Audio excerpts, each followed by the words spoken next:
Day 44. We're almost there. We're walking up Castle Hill actually today, kind of experiencing the beauty here in Townsville.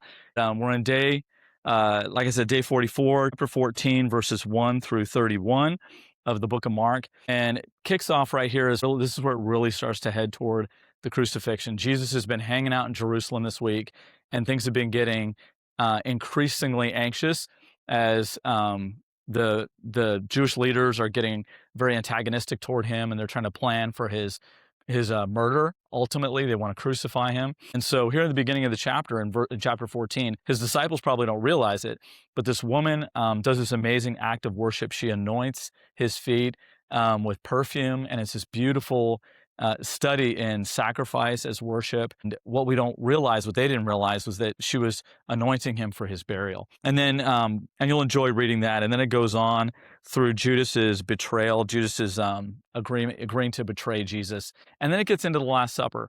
And of course, the disciples wouldn't have called it the Last Supper. They would have called it Passover. They would have experienced Passover every year since the time they were born. They would have memorized the significance of every single element on the table. They would have known the stories backward and forward. They would have known the questions that are asked and answered. They would have known the significance of the 4 cups of wine, all these different things that pointed backward to freedom, pointed back to freedom from slavery. The Jews were slaves in Egypt for 400 years, and then they were ultimately freed by God through Moses in the Exodus. And so everything that is done here has significance that points backward toward that event. And what they don't realize is they're gathering for this dinner. They don't realize that they're posing for a Leonardo da Vinci painting. They think it's just another Passover. They think that they're probably safe now. Like all the chaos and everything of that week is over now, that they're safe and it's Passover and they're celebrating it in private with their master. They don't realize that Jesus is going to imbue new meaning into this dinner that they've had so many times before. He's going to look at that lamb and he's going to say, that's not just the lamb that represents salvation and freedom, all these years ago at the Exodus. This lamb represents me. And these cups, they represent my blood. And this bread that we break is going to represent my body.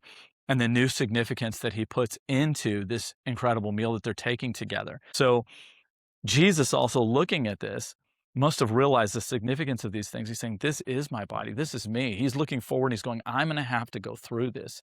And this is where the rubber meets the road, where he had promised things like in John 10:10, he said, I have come that you may have life and have it to the very fullest. And he realized that this is the cost.